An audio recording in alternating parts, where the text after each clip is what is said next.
what the feeling. Okay. Hello, everyone. It's a pleasure to be here. I've been watching you guys on television. I'm so proud of all of you. Thank you. Thank you. That's good. So I'd love Okay. to, yeah. Welcome again. This is Ndidi. She's the founder of Leap Africa, and she's here to discuss what being an entrepreneur entails. So make sure you capture all you need to, because after then, I get to teach you what it is to be a musical entrepreneur. Ndidi, have fun.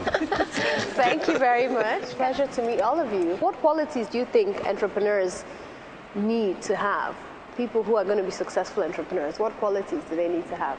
A lot of West African entrepreneurs, when they make their first million, they plan on how they're going to spend it.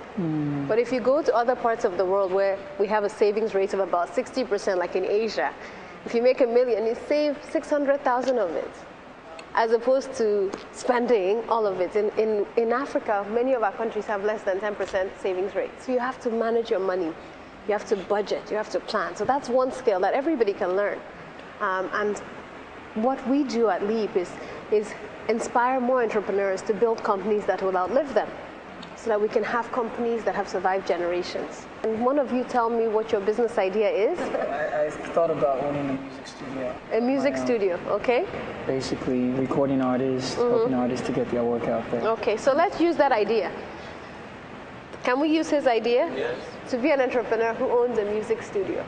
The first step is that he actually has to really think through the idea, okay? And ask himself a few key questions. So the question is, what value are you adding to the artist that other music studios don't add? What value are you going to add? Are there other music studios in Lagos? Absolutely. Is it going to be in Lagos? Yeah. Okay, so it's going to be in Lagos. That's also a decision. You could say, no, I want it to be in Delta or Akwa Ibom or in Ghana. So is it going to be in Lagos? Yes, Lagos. So how is it going to be different? What value are you going to add? Well, I guess maybe bringing that world-class standard to the kind of music that I release from my studio, because everybody seems to be doing the same kind of thing. So standing out, making it world-class, making it a studio that even someone in America can come to and record his stuff and not think that, no, this is local stuff.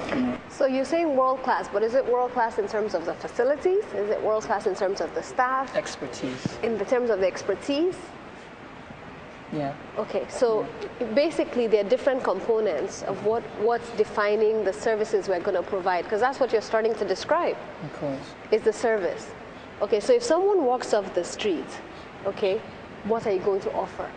When they leave, what are they leaving with?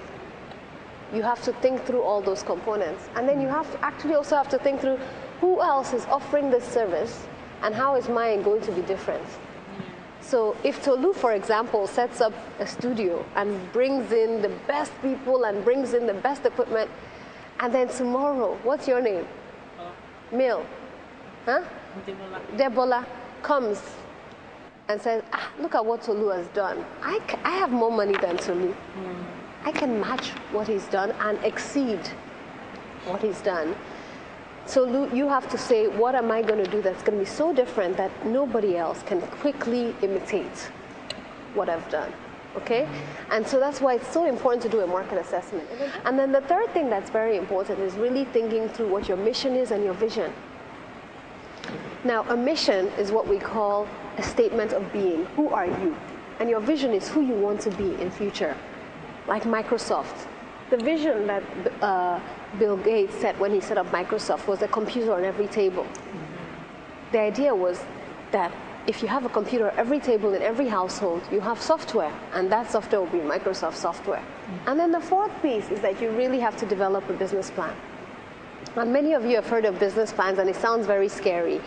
But why a business plan is very important is that it really forces you to lay out all the different pieces. What is going to be your marketing strategy? Okay. How are you going to attract those artists to Tolu Studios?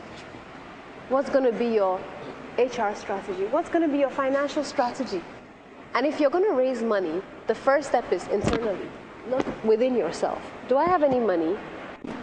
Do I have family or friends who have money, who are willing to invest in me?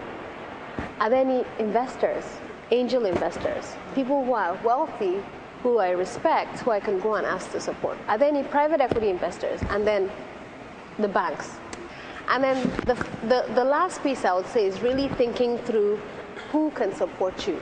A lot of people don't think about their governance structures. And it's always important to have a board of directors or an advisory board who are people who are older, who are more established, who you respect, who you can say, please come and serve on this board. You don't have to pay them. They actually give you advice, they give you support. And as you grow, over time, you can give them sitting fees for coming to board meetings. But governance is a very important part of any business. And in Nigeria, we often forget, or in West Africa, we often forget how important it is to have a board to support us. Of course. So what other ideas or questions do you have for me at this point? And to own the business, Yes. is it necessary that I start so big? No, I think you have to start small. I suggest you start small. You have to start with as little cost as possible, because then every profit you make, you can plow it back in the business and grow organically. Growing organically means that if you want to, for example, become the biggest bread manufacturer in Nigeria, you can start in your kitchen.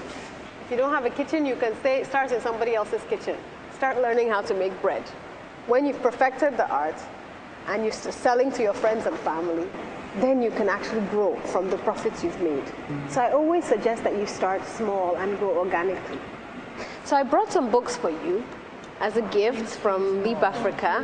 This is called Rage for Change, and it's a book we wrote about young people. The message is that when we look around our environment in Nigeria, there are many things that make us angry, right? A lot of us have graduated, they're not good jobs, electricity issues, water issues. But how do you channel your rage or anger into a desire to make a change, to make a difference in the lives of people? And that's why I started Leap, because I believe that we can change our situation. We don't have to wait for others to change it. That all of us have the power and the ability innate to make a difference, to leave a legacy in our society. And so that was the idea behind the book. That if you find something that makes you angry enough, you can do something about it. So there are so many things that make me angry. You might say it's the poor quality of the recording studios. That's why you want to start a music studio. Another person might say it's the number of young women who die during childbirth. 1 out of every 10. Do you understand? So how have young people been able to do it? And this book lays out very good step by step. And many of the same principles that apply to doing something about your society also apply to starting a business. So I hope you read the book and you're inspired and challenged. And I really wish all of you the very best. Thank you. As you move forward, make us proud, not only with the music and the joy that your music brings, but also with the brand and the values that you carry and the character. As you serve as role models for others, let those values continue to resonate with you. Okay? Integrity, hard work, discipline. And I wish you all the best. Thank you very much. Thank you. What a feeling.